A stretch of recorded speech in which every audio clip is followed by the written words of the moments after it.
Ya, mengawali tahun 2026, Bank Indonesia memutuskan untuk mempertahankan BI Rate di level 4,75% dan kebijakan ini diambil seiring dengan fokus Bank Indonesia dalam menjaga stabilitas nilai tukar rupiah di tengah meningkatnya ketidakpastian global. Rapat Dewan Gubernur Bank Indonesia di awal tahun 2026 kembali mempertahankan suku bunga acuan atau BI Rate di level 4,75%. Adapun suku bunga deposit facility tetap di 3,75% dan lending facility sebesar 5,50%. Kebijakan ini diambil seiring fokus Bank Indonesia dalam menjaga stabilitas nilai tukar rupiah, sekaligus mendukung pencapaian sasaran inflasi tahun 2026-2027 dan mendorong pertumbuhan ekonomi nasional. Dengan demikian, pergerakan BI Rate bertahan selama 5 bulan berturut-turut.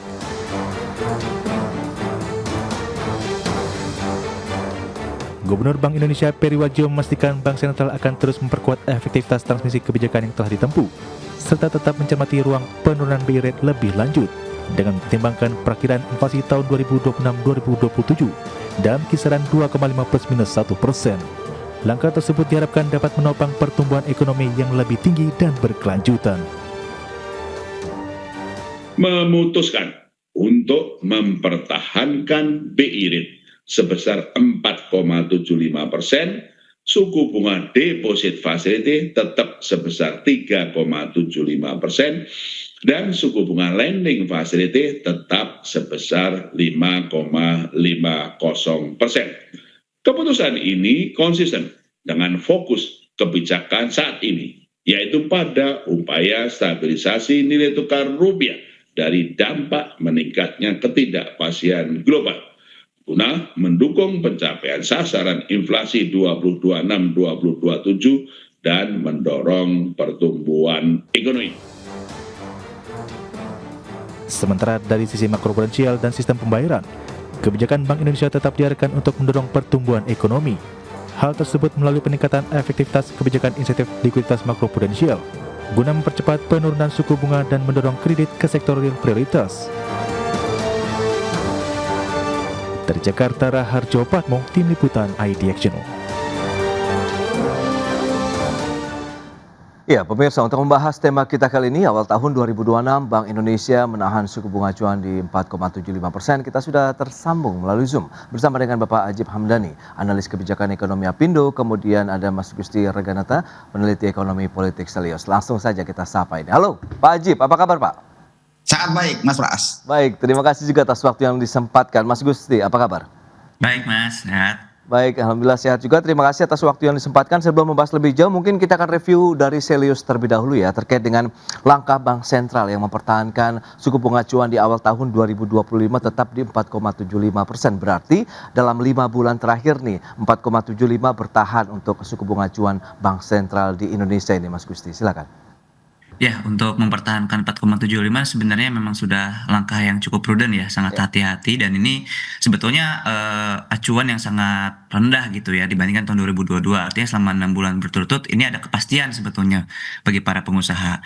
Dan juga kalau misalnya kita lihat kaitannya dengan turunnya nilai tukar rupiah, sebetulnya kalau nilai tukar rupiah sendiri saat ini kan month to date-nya 1,53% dan kalau year to date-nya 2%, 1-2%-an ya. Jadi artinya dengan mempertahankan ini untuk mendorong untuk menjaga adanya ketahanan gitu ya dari segi ekonomi itu sendiri gitu untuk pertumbuhannya. Baik, itu dia, berarti memang suatu langkah yang sudah tepat ya kalau dari kacamata Selius. Nah, Pak Ajib tadi sudah disebutkan sangat tepat, kemudian cukup kondusif lah bagi dunia usaha. Nah, Pak Ajib sendiri melihat apakah memang sudah diprediksikan bahwa 4,75% ini dari kalangan dunia usaha juga dipastikan akan tetap bertahan begitu, Pak Ajib? Mas Pras, dunia usaha dalam hal ini Apindo sebenarnya mempunyai ekspektasi bahwa di kuartal pertama 2026 ini Bank Indonesia menurunkan tingkat suku bunga acuan sebesar 25 basis point dalam rentang kuartal pertama ini, Mas Pras. Karena pertimbangan kita dua hal. Satu, berbicara masalah agar bagaimana kemudian ada insentif moneter dari pemerintah untuk bisa menurunkan HPP kita. Sehingga dalam konteks ini secara makro bisa mendorong namanya low cost ekonomi. Itu yang pertama. Yang kedua adalah bagaimana konsensus dunia usaha agar pertumbuhan kredit di tahun 2026 itu bisa double digit. Sehingga bisa mendorong pertumbuhan ekonomi yang lebih maksimal mencapai 5,4%. Itu yang menjadi harapan dunia usaha sebenarnya, Mas Pras. Karena kalau kita lihat bagaimana di kuartal keempat kemarin, itu tingkat lending kreditnya itu kita cenderung menuju ke arah single digit. Dan bahkan beberapa sektor-sektor yang mendorong pertumbuhan ekonomi, menyerap tenaga kerja di sektor manufaktur dan lain-lain itu betul-betul itu masuk ke single digit. Dan kalau dalam 7 klaster lending credit itu yang 2 yang terbawah. Ini yang menjadi perhatian dunia usaha, Mas Pras. Sehingga harapan kita adalah Bank Indonesia itu berikan insentif moneternya sehingga dalam kuartal pertama bisa turun 25 basis point. Tapi realitas terkini yang kita lihat, Mas Pras, bahwa memang fluktuasi rupiah juga luar biasa. Di sisi lain ketika dalam kerangka ekonomi makro kita targetnya hanya 16.500 rupiah per dolar, tapi kita lihat di minggu-minggu ini sudah berkisar di angka 16.900 dan hampir menyentuh 17.000. Ini yang saya pikir menjadi lebih krusial. Katakan menurunkan tingkat suku bunga acuan untuk mendorong penurunan HPP adalah suatu hal yang penting. Tapi menstabilkan nilai rupiah, kita lihat itu adalah suatu hal yang urgent. Jadi melihat dari sisi urgensinya, maka dunia usaha relatif memaklumi kenapa Bank Indonesia bertahan di angka 4,75%. Demikian Mas Pras. Baik Pak Ajib. Nah tadi sudah disampaikan juga Mas Gusti, lantas bagaimana? BI kan sudah menyebutkan bahwa memang langkah ini konsisten dengan fokus supaya stabilisasi nilai tukar rupiah begitu. Dan Anda katakan tadi depresiasi nilai tukar rupiah ini ya menjadi satu hal yang perlu dicermati lebih jauh. Nah, Selyo sendiri melihat bagaimana kalau dengan langkah ini apakah nanti rupiah juga akan ada booster ataupun ada tenaga tambahan begitu untuk rebound atau bagaimana? Nah, sebetulnya depresiasi ini kan didorong kedua hal ya. Pasti kalau kita lihat ada faktor dari dampak eksternal dan juga internal ya, atau domestik. Kalau dari sektor eksternal dulu lah kita bahas ya. Kita lihat ada high US Treasury yields-nya nih karena ada kas dan terus menguat gitu ya. Dan ini align dengan berbagai mata uang di kawasan di ASEAN gitu ya, berbarengan. Dan kedua, kita juga lihat ada resiko geopolitik seperti kita tahu ada pelemahan ekonomi Cina, terus juga uncertainty ya, ketidakpastian dari kebijakan tarif dari Amerika gitu. Ini dijadikan alat geopolitik nih buat Presiden Trump gitu ya. Dan juga ada perubahan kebijakan dari Bank of Japan gitu ya, dari mana 10 years-nya jadi ke 16 years-nya juga meningkat gitu, yang tadi 0% meningkat jadi 3% kalau nggak salah gitu ya. Dan juga kita tahu kalau secara ada capital outflow ini, investment outflow sekitar 5 miliar USD gitu dari September ke Oktober 2025. Dengan total 2026 ini awal tahun ini kita lihat totalnya yaitu ada 1,6 miliar USD gitu ya.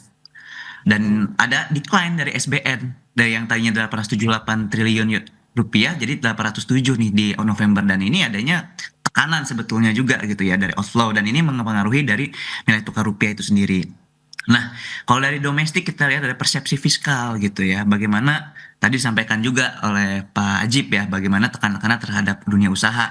Dan juga pertama terhadap cortex sistem yang ternyata kurang berhasil, di mana pendapatan berkurang dari pajak tapi pengeluaran terus bertambah gitu ya untuk populis spending seperti makan gizi gratis ya, MBG dan sebagainya, dan ini meningkatkan defisit yang kita tahu kan sejauh ini.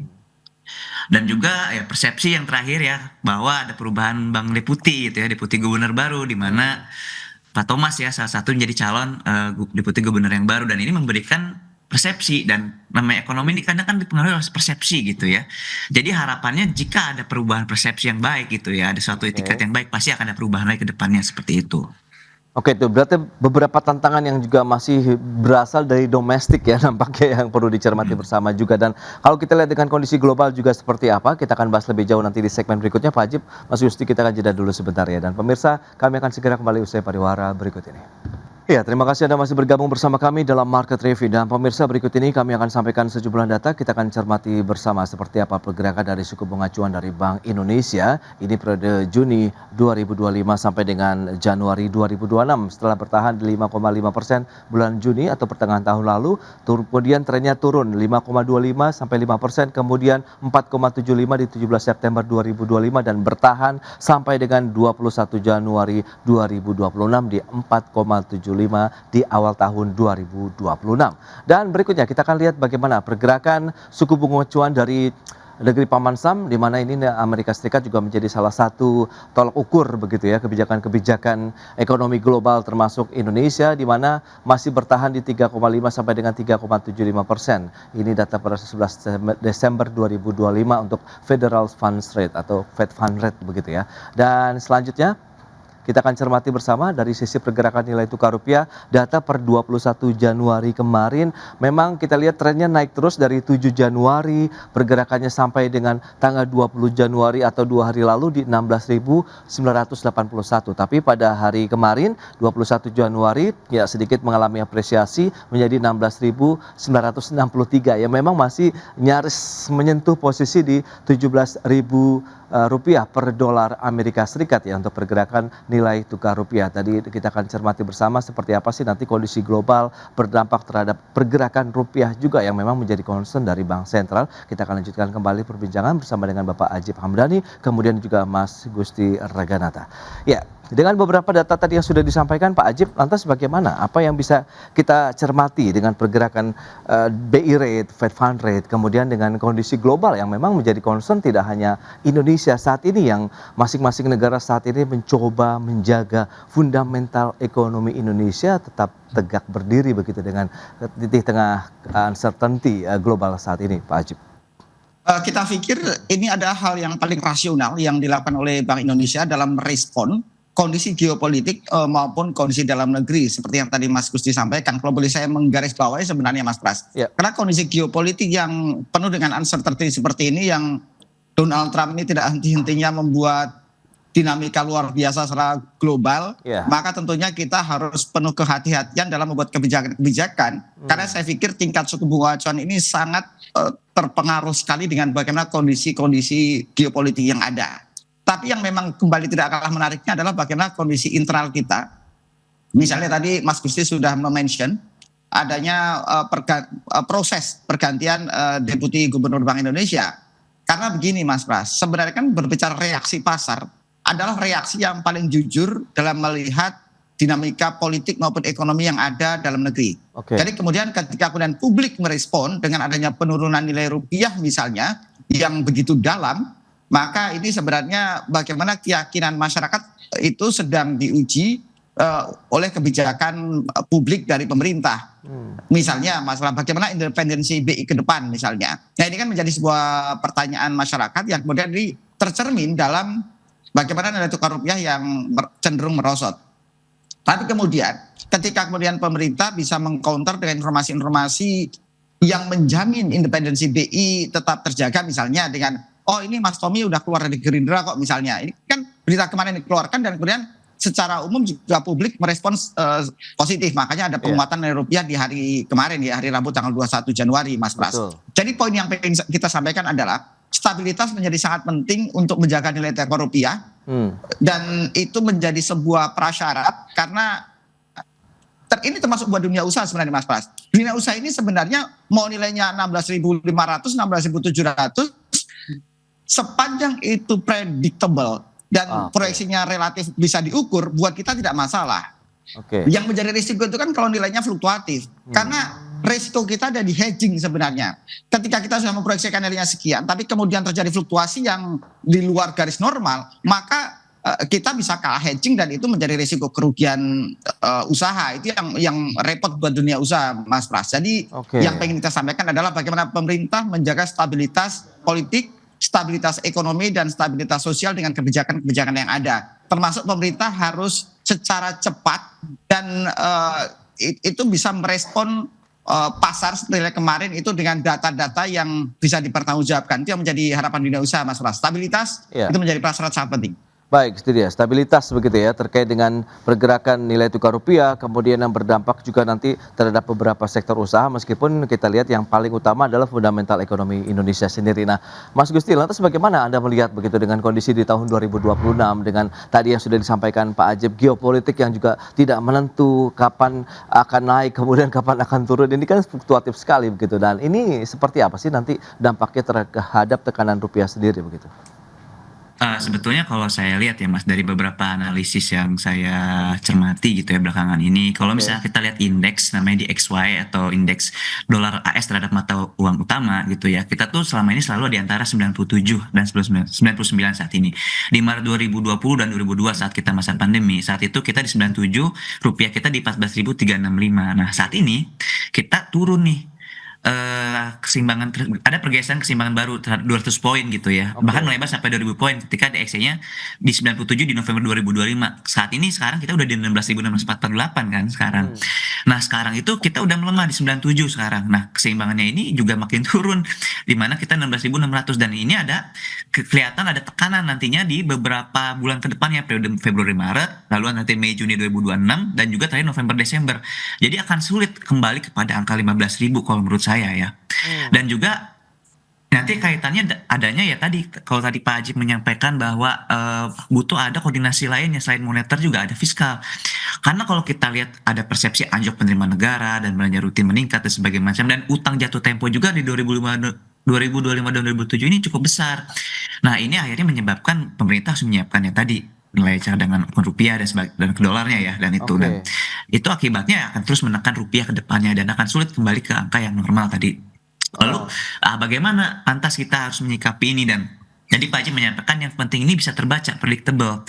Nah, pertanyaannya pemerintah harus menyiapkan satu kebijakan-kebijakan atau insentif-insentif yang tentunya ramah terhadap baik itu dunia usaha atau masyarakat secara umum.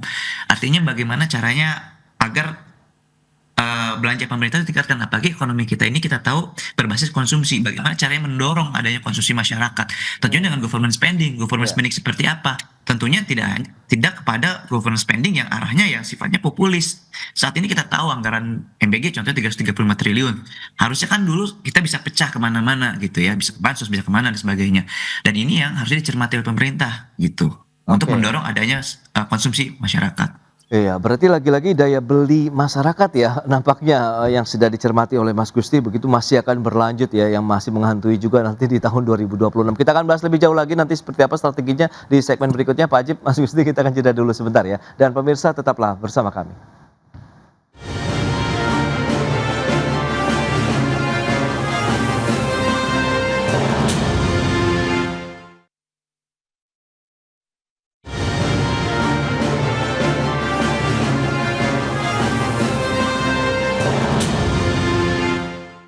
Ya, pemirsa, kita lanjutkan kembali perbincangan bersama dengan Bapak Ajib Hamdani, analis kebijakan ekonomi Apindo, kemudian juga Mas Gusti Reganata, peneliti ekonomi politik Selios. Ya, itu dia. Beberapa poin tadi sudah kita bahas terkait dengan pergerakan nilai tukar rupiah yang mungkin ini menjadi salah satu concern dari Bank Sentral untuk mempertahankan suku bunga acuan juga di tahun 2026.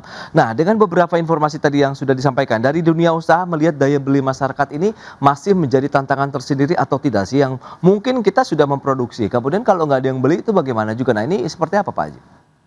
Ya, kalau berbicara masalah daya beli, data dari 2025 menunjukkan bahwa terjadi penurunan kelas yang luar biasa, Mas Pras. 5 tahun terakhir 9,5 juta masyarakat itu turun kelas. Ini yang perlu kita cermati, dan tentunya ini memberikan efek langsung terhadap daya beli. Makanya kalau kita lihat pertumbuhan ekonomi dari kuartal kedua dan ketiga yang itu sebesar 5,12% misalnya, kemudian juga 5,04%, itu secara signifikan ditopang oleh variabel-variabel lain, misalnya investasi maupun ekspor. Artinya kemudian variabel konsumsi rumah tangga yang secara agregat sebenarnya lebih dominan sebesar 57%, tapi dalam 2 kuartal berturut-turut kemarin itu kontribusinya minim. Ini justru menunjukkan kita untuk jangka panjang sebenarnya nggak bagus. Makanya kalau kita lihat kuartal keempat kita belum punya datanya ini. Dan ini kan sangat komprehensif, Mas Pras. Gini, namanya indikator makro ini saling berkaitan. Sebagai contoh, tadi juga Mas Gusti sudah menyambungkan tentang bagaimana hubungan antara kebijakan moneter, kondisi dengan fiskal maupun daya beli masyarakat. Tapi coba kita exercise lebih dalam juga, Mas Pras.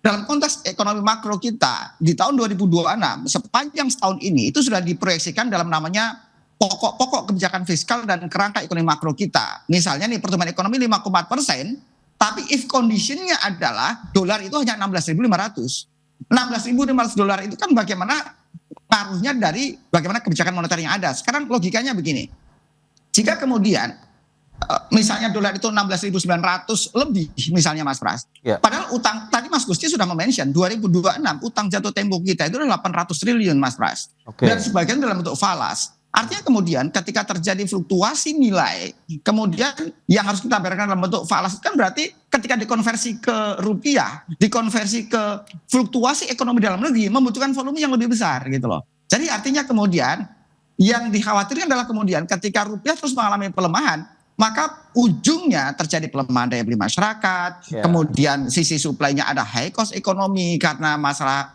cost of fund-nya yang tinggi, kemudian ujungnya apa? Pertumbuhan ekonomi yang sebesar 5,4% itu terancam nggak achieve. Itu yang pengen saya sampaikan Mas Pras. Artinya sekali lagi indikator-indikator makro ini kan saling berkaitan. Jadi pemerintah harus secara jeli dan presisi. Ketika ada satu sisi yang mengalami gejolak, satu sisi mengalami fluktuasi, pemerintah harus kemudian memberikan insentif tempat lain sehingga menjadi penyeimbang dan kemudian secara agregat itu bisa achieve terhadap indikator-indikator ekonomi makro yang ingin kita raih sepanjang 2026. Demikian Mas Pras.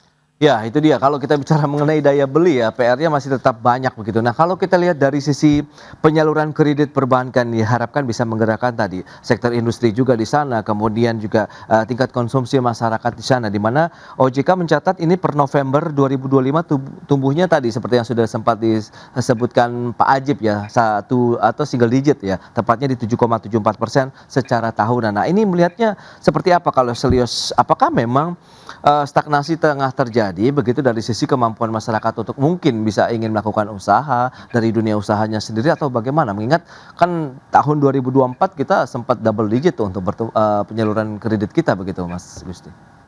Kalau kita ingat ya kebijakan Pak Purbaya ketika baru dilantik waktu itu kan menaruh uang gitu ya sekitar 200 triliun ya kepada Iya. perbankan. Dan kita lihat selama kuartal 4 sampai tahun ini juga akhirnya tidak memberikan dampak yang signifikan terhadap peningkatan kredit gitu. Nah tadi saya setuju dengan Pak Ajib ya kalau indikator makro itu harus jadi acuan gitu.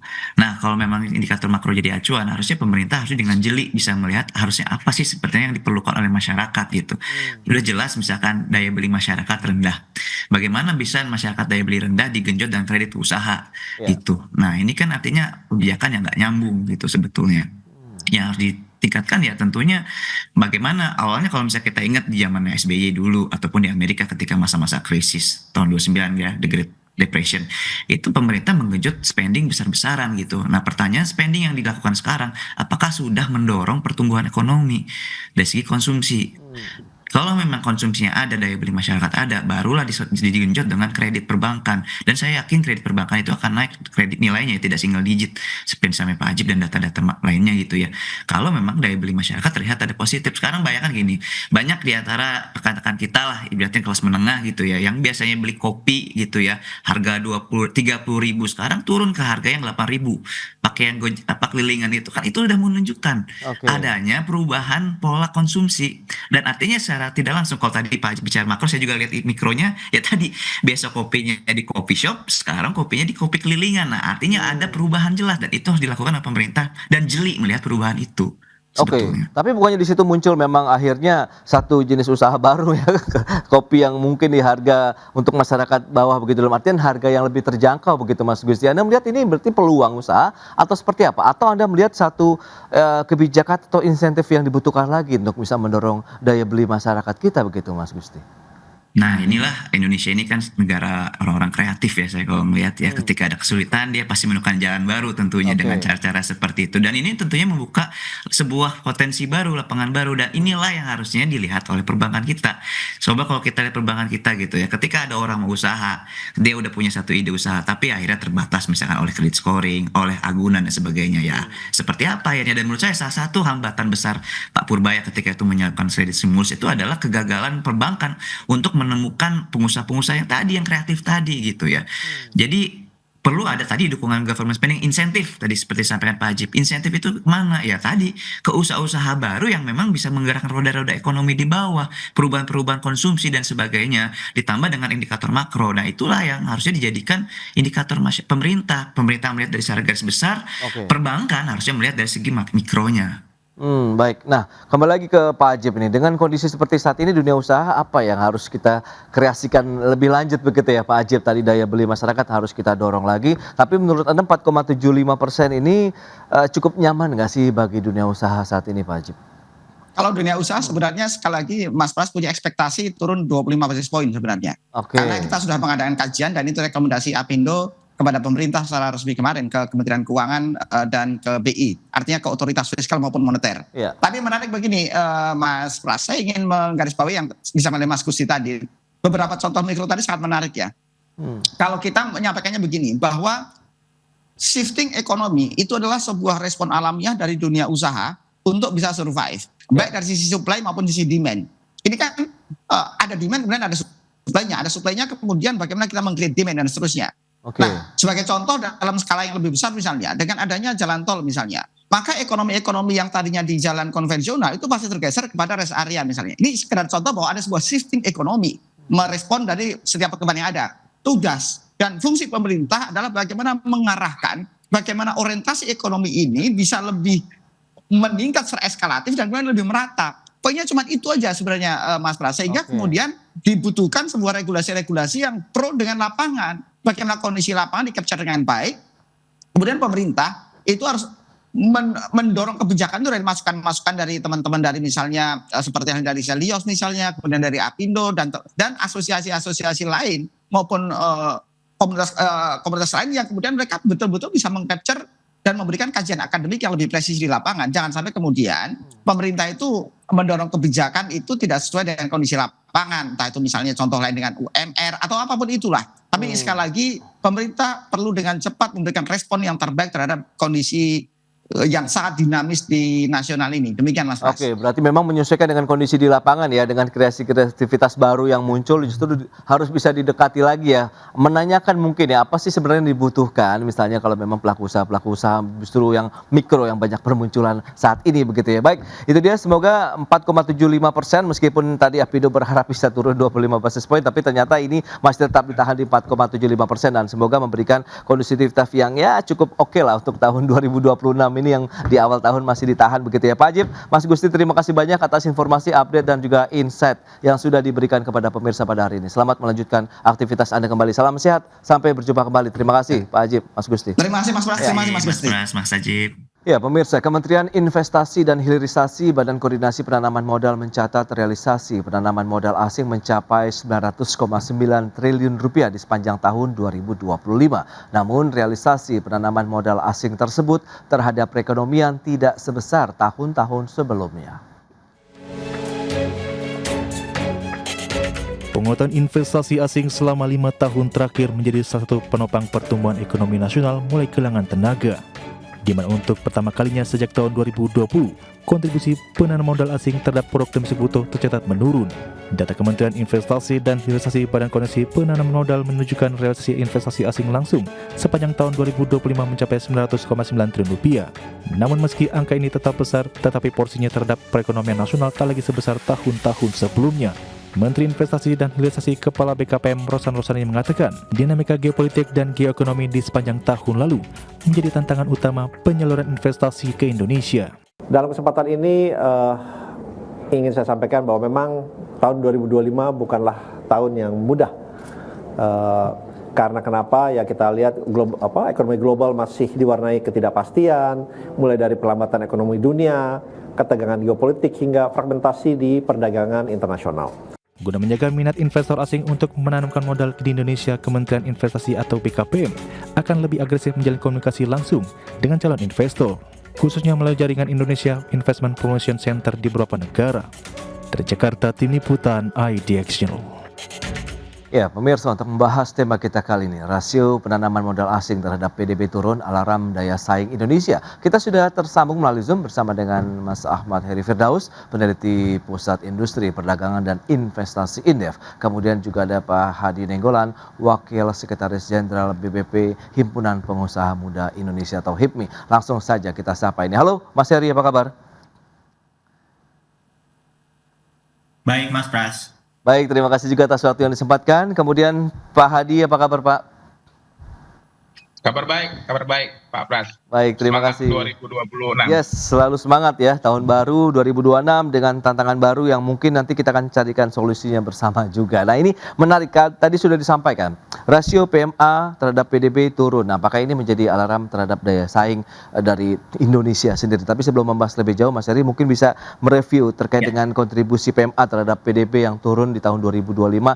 Ini mungkin turun pertama kalinya sejak tahun 2020 lalu. Begitu, apa yang bisa kita lihat? Faktor apa yang menjadi triggernya nih, Mas Heri, silakan. Iya, jadi pertama PMA ini kan salah satu kontributor yang cukup besar ya dalam keseluruhan penanaman modal tetap bruto gitu ya. Jadi kalau di PDB itu tidak langsung PMA, tetapi di sini PDB itu dia salah satunya adalah ada komponen investasi atau penanaman modal tetap bruto. Nah, PMA ini bagian dari penanaman modal tetap bruto itu. Artinya PMA ini bukan satu-satunya instrumen investasi untuk membentuk penanaman modal secara keseluruhan. Ada PMDN, ada juga investasi-investasi yang memang tidak dicatat atau tidak diatur atau dikelola oleh BKPM seperti itu. Nah, ini yang kalau BKPM kan mencatat yang PMA dan PMDN, tetapi ada investasi lain di luar PMA PMDN. Nah, jadi sebenarnya komponen investasi dalam pembentukan modal tetap bruto ini banyak gitu ya. Nah, PMA ini menjadi salah satunya. Nah, tapi memang betul PMA ini kan menjadi salah satu semacam ukuran atau magnitud ya mengenai arah gitu ya, mengenai kondisi ekonomi global, kemudian minat atau kalau kita ingin melihat daya tarik investor asing terhadap investasi Indonesia. Nah, ini menjadi memang betul menjadi salah satu indikator lah seperti itu. Jadi kalau misalnya ada perlambatan dalam penanaman modal tetap bruto atau kontribusinya menurun terhadap GDP, nah kita harus melihat dulu apakah ini benar-benar karena ada penurunan minat investor asing atau memang instrumen pembentuk PMTB tadi yang selain PMA itu meningkat. Contohnya penanaman modal dalam negerinya atau PMDN gitu ya. Investasi domestiknya mungkin naik gitu ya, jauh lebih besar. Atau investasi yang memang tidak tercatat oleh BKPM. Nah, ini mungkin naik gitu ya. Atau misalnya komponen di luar investasi. Misalnya ekspor kita naik atau konsumsi naik. Jadi harus dilihat dulu instrumen lain atau komponen lain pembentuk PDB itu apa yang menyebabkan PMA ini seakan-akan melambat kontribusinya terhadap PDB seperti itu. Baik ya, itu dia faktor-faktor yang menjadi pemicu lah kalau kita lihat begitu ya, PMA yang memang ada sedikit penurunan begitu ya terhadap PDB. Dan dari kacamata HIPMI sendiri melihat bagaimana nih Pak Hadi, Anda melihat apakah memang ini sudah mencapai peaknya begitu kemudian masuk titik jenuh atau bagaimana Anda melihatnya begitu Pak Hadi? Ya, baik. Kalau kita melihat dari Himpunan Pengusaha Muda Indonesia, ini mungkin masih dalam fase transisi. Jadi kan kenapa mungkin PMA kita itu menurun dengan PDB kita? Kita melihat kan ini kan kurang lebih masih setahun lebih dikit lah ya era pemerintahnya Pak Prabowo Gibran. Nah, kita lihat sendiri secara kasat mata perlahan-lahan kelihatan memang di mana positioning dan menjadi concern dari Pak Presiden kita Prabowo Subianto. Nah, itu yang pertama. Yang kedua, saya juga tadi sepakat ya, mungkin dalam 2025 yang lalu sepertinya memang bicara kita terkait tentang PMA masih belum optimal. Saya melihat ini bukan jenuh ya, mungkin lagi mencari format baru. Kira-kira dengan eskalasi konstelasi geopolitik yang terjadi di dunia global ini, kira-kira format PMA yang paling safety itu di berbagai negara khususnya di Indonesia itu seperti apa gitu. Nah, ini juga menjadi pemicu menurut saya, menjadi faktor juga. Yang ketiga, justru saya melihat mungkin data finalnya mungkin ada di Indef ya, bagaimana realnya. Sepertinya memang PMDN kita mungkin agak lebih agresif ya di tahun 2025 dan mungkin juga ini akan terjadi di 2026. Nah, karena juga ini contoh ya dari kemarin mungkin 2 hari yang lalu ada di publikasi terkait tentang pencabutan izin beberapa perusahaan yang juga itu adalah public listed ya, IPO, yang mereka mengelola sumber daya alam Indonesia gitu kan. Ini juga tentu akan menjadi pengaruh ya menurut saya untuk kedepannya terhadap PMA kita. Artinya perusahaan-perusahaan yang sudah berusia ada yang 40 tahun, 30 tahun yang juga mereka sedikit banyaknya juga ada investasi asing, misalkan Agrilot itu yang ada di ini ya, yang ada tambang emas yang di Tapanuli Selatan itu kan 2 hari yang lalu kan ditutup. Nah ini kan juga menurut saya akan menjadi alarm juga buat PMA berikutnya. Nah makanya perlu pemerintahnya Pak Prabowo ini harus membangun afirmasi dan imajinasi positif ini arah pengelolaan ekonomi dan khususnya PMA di Indonesia ini sehingga bisa bertumbuh ini seperti apa. Ini tantangan tersendiri sih. Ya kan satu sisi kita memang harus menjaga keseimbangan sumber daya alam kita, tapi satu sisi juga kita harus menjaga sensitivitas terhadap investasi-investasi asing yang ada di dalam negeri kita Indonesia ini. Oke, itu dia ya, terkait dengan kebijakan-kebijakan yang akan dikeluarkan begitu ya, memang agak sensitif kalau memang kaitannya dengan keberlanjutan usaha. Nah, Mas Heri, lantas bagaimana Anda melihat tadi Pak Rosan juga sudah menyebutkan realisasi tahun lalu memang menghadapi tantangan geopolitik, geoekonomi juga begitu. Nah, ini saat ini kalau kita lihat begitu triggernya terkait dengan PMA begitu ya, apakah memang domestik atau tadi global juga yang sempat disinggung oleh Pak Hadi begitu? Ya, saya setuju dengan Pak Hadi ya. Jadi kalau dilihat dari data yang kurang lebih 1 minggu yang lalu ya BKPM rilis itu PMA memang meningkat, tetapi meningkatnya itu 4,3%. Jadi PMA itu tumbuh 4,3% year on year ya terhadap tahun lalu. Sementara PMDN-nya ini meningkatnya jauh lebih besar, yaitu 16%, 16,2%. Artinya dua-duanya meningkat, tetapi peningkatan atau pertumbuhan PMDN ini jauh lebih besar sehingga porsinya terhadap total keseluruhan PMA dan PMDN ini menjadi lebih besar gitu porsinya seperti itu. Nah ini kan merupakan kalau kita melihat sinyal positif sebenarnya. Artinya investor kita ini biasanya kan kalau kita dengar mereka investasi di luar gitu ya. Nah ini semakin tertarik untuk investasi di negeri sendiri. Nah ini kan justru kabar baik justru ya. Nah ini justru harus disambut positif. Nah, tinggal kita bagaimana memaintain PMA-nya ini, gitu. PMA tadi mungkin kalau investor global betul masih mencari pola baru ya, karena sekarang ini kan eskalasi ekonomi global sepertinya akan bergeser, akan berubah, sehingga tentu akan mempengaruhi keputusan investor global, gitu ya. Apalagi kalau kita lihat berbagai dinamika global ini kan tentu saja sangat mempengaruhi, khususnya di tahun 2026 ini pasti akan terpengaruh, gitu ya. Apalagi ada keputusan-keputusan negara besar gitu ya untuk menjalankan aksi-aksinya atau kebijakannya seperti itu. Nah ini tentu akan mempengaruhi keputusan investor global. Tapi saya rasa PMDN ini meningkat 16% terhadap tahun lalu, ini suatu hal yang positif ya kalau menurut saya, seperti itu. Baik, apakah memang akhirnya menjadi alarm bagi daya saing Indonesia? Kita bahas lebih jauh nanti di segmen berikutnya Pak Hadi, Mas Heri. Kita kan jeda sebentar ya. Dan pemirsa, kami akan segera kembali usai pariwara berikut ini. Ya pemirsa, terima kasih Anda masih bergabung bersama kami dalam Market Review, dan berikut ini kami akan sampaikan data. Kita akan cermati seperti apa sih kontribusi dari penanaman modal asing dan juga penanaman modal dalam negeri yang tadi sudah dibahas oleh dua narasumber kita, menjadi sinyal positif di mana PMDN yang saat ini komposisinya lebih tinggi dibandingkan dengan penanaman modal asing ya. Ini dia datanya seperti yang bisa Anda saksikan di layar televisi di sepanjang tahun 2025 kemarin. PMA-nya ada 900,9 triliun, sementara PMDN menyentuh 1030,3 triliun rupiah. Nah, yang perlu dicermati apakah kita harus bisa menguatkan lagi begitu dengan iklim investasi yang lebih menarik lagi untuk PMA di tahun 2026 atau tidak, nanti akan kita bahas lebih lanjut ya. Dan berikutnya, bagaimana dengan negara asal PMA terbesar yang masuk ke Indonesia? Ini dia Singapura, ada 17,4 miliar dolar Amerika Serikat, menyusul Hong Kong 10,6 miliar dolar dan China 7,5 miliar dolar Amerika Serikat. Ini dia negara-negara asal penanaman modal asing yang membenamkan investasinya di Indonesia. Dan bagaimana dengan realisasi PMA di Indonesia? Ini dia datanya. Dari tahun 2019 kita akan cermati bersama trennya seperti apa. Ini dia untuk realisasi PMA di Indonesia. Ya, itu dia sampai dengan tahun 2025, data dari BKPM ya. Itu dia data untuk yang PMA dan juga PMDN ya. Itu dia, dengan realisasinya juga di tahun 2025.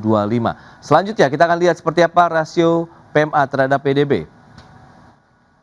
Ya, ini dia rasio penanaman modal asing kita terhadap PDB dari rentang tahun 2020 trennya naik terus ya sampai dengan tahun 2024 menyentuh 4,07%, namun di tahun 2025 turun untuk pertama kalinya ya menjadi 3,87% rasio PMA terhadap PDB. Itu dia beberapa data tadi yang sudah kita sampaikan. Kita lanjutkan kembali perbincangan tentunya bersama dengan Mas Ahmad Heri Firdaus, kemudian juga Pak Hadi Nainggolan. Ya, dengan beberapa data tadi yang sudah disampaikan, lantas bagaimana sebenarnya kalau Mas Heri sendiri melihat apakah ini menjadi sinyal, menjadi alarm bagi daya saing Indonesia atau memang ya masih dalam tahap yang tadi transisi kalau Pak Hadi tadi menggunakan kata itu begitu menyikapi rasio yang turun begitu untuk PMA dan juga PDB kita? Iya, kalau melihat daya saing Indonesia ya, sepertinya kalau kita melihat cerminan dari kinerja PMDN yang meningkat, ya, apalagi kalau kita lihat kinerja PMDN sepanjang tahun 2025 kemarin itu dalam setahun itu tumbuh 26,6% pertumbuhannya dibanding tahun 2024 gitu ya. Artinya ini kan tidak ada masalah sebenarnya. Artinya minat investor tetap tinggi, ya hanya saja di sini PMDN meningkat jauh besar 26,6%. Apalagi kalau kita lihat kan sekarang pemerintah ini terus berusaha untuk memperbaiki segala sesuatu yang terkait dengan kemudahan investasi, perizinan ya. Intinya adalah iklim usaha akan dibuat kondusif mungkin dengan daya saing yang semakin baik ya. Jadi upaya pemerintah tetap berjalan di situ. Nah, hanya saja memang tinggal faktor-faktor pendukungnya, ekosistemnya seperti apa. Contohnya seperti infrastruktur, apakah sudah siap ya, sudah ready. Kemudian energinya, kesiapan energinya gitu. Apalagi sekarang kan investor global ini kan mencari energi-energi yang sifatnya renewable gitu ya. Nah, apakah kita juga sudah menyediakan hal itu, kemudian juga tenaga kerjanya? Apakah ketika investor ingin berinvestasi di Indonesia, mereka mencari tenaga kerja yang sesuai dengan kebutuhannya, apakah sudah tersedia dengan cukup atau belum? Nah, itu kan faktor-faktor yang bisa mendukung peningkatan investasi. Nah, faktor-faktor itulah yang juga harus diperbaiki oleh pemerintah dengan cepat. Karena yang namanya investor itu pasti kalau dia mau datang tuh pasti yang ditanyain itu bagaimana lahan, apakah sudah siap, tenaga kerjanya ada atau enggak, energinya ada enggak. Nah, kalau misalnya kita tidak lambat membenahi itu, maka nanti investor asing jangan-jangan milihnya negara lain gitu ya. Nah, ini yang disayangkan. Jadi memang faktor pendukung itu harus tetap diperbaiki. Di samping juga saat ini pemerintah sedang memperbaiki iklim investasi agar semakin kondusif seperti itu. Oke, itu dia beberapa poin. Nah, dari kacamata HIPMI sendiri melihat bagaimana kalau kita bicara mengenai strategi untuk menjaga iklim investasi di Indonesia, baik yang mungkin untuk PMA, kemudian PMDN ini masih cukup kondusif, memberikan rasa nyaman dan kepastian juga begitu untuk berusaha. Ya, ini menurut saya benar-benar menjadi ujian transisi yang sangat luar biasa ya. Kenapa? Karena kita sebagai pelaku usaha real ini memang satu sisi kita mengapresiasi dan takjub ya dengan keputusan-keputusan yang menurut saya super berani yang mungkin ini belum pernah terjadi sejak Indonesia merdeka. Oke. Contoh ya, saya mau sampaikan misalkan negara hari ini mengakuisisi ya menyita sudah lebih dari 4 juta hektar lahan sawit ilegal yang notabene-nya ini kan masuk dalam kawasan hutan. Oke. Nah, menariknya, ini kan tentu menyangkut yang punya kebun sawit 4 juta hektaran ini kan ada PMA dan juga PMDN maksud saya. Nah, tentu juga kan satu sisi kita bangga ya bahwa kita harus mengelola dengan baik sumber daya alam kita dan tentunya negara Kesatuan Republik Indonesia ini tetap menjaga ekologi kita maksudnya. Tapi ini kan juga harus terjadi tantangan, jangan sampai kan ke depan orang nggak mau baik itu PMDN maupun PMA ini mikir-mikir, tambah lagi kemarin yang kejadian baru ditutup kemarin berapa perusahaan yang memiliki konsensi lahan yang notabene juga itu ada beberapa yang memang menyangkut tentang perusahaan-perusahaan asing kan begitu. Nah, ini juga menjadi concern kita. Nah, saya pikir ini transisi yang menurut saya harus menjadi konsen dan khususnya misalkan juru bicara dari pemerintah ini harus benar-benar komunikasinya tepat ya, tepat dan ini sangat sensitif. Jangan sampai orang udah kemarin keluarannya udah berinvestasi yang nilainya tidak terhitung besarnya, tiba-tiba hilang begitu saja hanya dengan misalkan dengan palu satu regulasi dan dari sebuah otoritas yang luar biasa begitu. Nah, yang berikutnya saya sepakat mungkin secara tadi kita kelihatan kalau misalkan pertumbuhan kemarin PMA kita di 4%-an, sedangkan PMDN 16%-an, dan kita lihat tadi juga kan penyumbang PMA juga paling gede kan masih Singapura kan, Hong Kong dan China. Nah itu sebenarnya juga menunjukkan sebenarnya ini pergeseran juga ya, kalau kita mau runut lagi lebih detail lagi ya, sebagian besar juga modal yang ada dari Singapura itu sebenarnya dari orang Indonesia juga kan begitu. Nah sebenarnya ini sebenarnya ada perubahan taktik juga saya perhatikan ya, perubahan strategi orang-orang berinvestasi di Indonesia lagi menggunakan instrumen ataupun partner-partner yang ada di lokal sehingga itu tercatat menjadi bagian dari PMDN. Karena kan jauh sekali kan lompatannya kan, kalau misalkan di 2023 menuju 2024 itu dari 700 kan ke 900 triliun. 2005 ke 2006 ini kemarin kan posisinya kan sama-sama di angka 900 triliun, beda poin dikit aja kan. Itu kan menunjukkan benar-benar nyata itu. Makanya tadi saya sepakat mungkin dari segi perizinan kita harus ini sensitif. Mungkin secara administratif ini sudah oke ya. Artinya Indonesia semakin baik pelayanannya, kecepatannya. Menurut saya kita sebagai pelaku usaha, kepastian hukum terhadap ya PMA ataupun usaha-usaha yang hari ini yang mungkin pejabat-pejabatnya dulu mungkin gimana sehingga memberikan izin yang menurut kita tidak benar saat ini terhadap pemicu keseimbangan alam kita, ekologi kita. Nah ini perlu menjadi perhatian yang sangat sensitif menurut saya dari pemerintah. Kalau yang lain menurut saya menjadi konsen untuk sumber daya manusia, saya pikir kita berpacu ya, apalagi kemarin program-program magang kerja yang sudah disiapkan oleh pemerintah juga, menurut saya juga itu dalam rangka menyambut bagaimana kita bisa merespon dengan baik, menyiapkan tenaga kerja kita yang lebih kompeten dan profesional. Gitu. Berarti memang harus lebih hati-hati lagi meskipun karpet merah diberikan oleh penanaman modal asing, tapi tetap memperhatikan unsur lingkungannya seperti apa sih nanti jangka panjangnya ya, sehingga nanti tidak ada lagi kejadian mungkin setelah ada musibah atau bencana alam misalnya baru ternyata harus di-cut begitu di tengah jalan pada saat mereka harus beroperasi.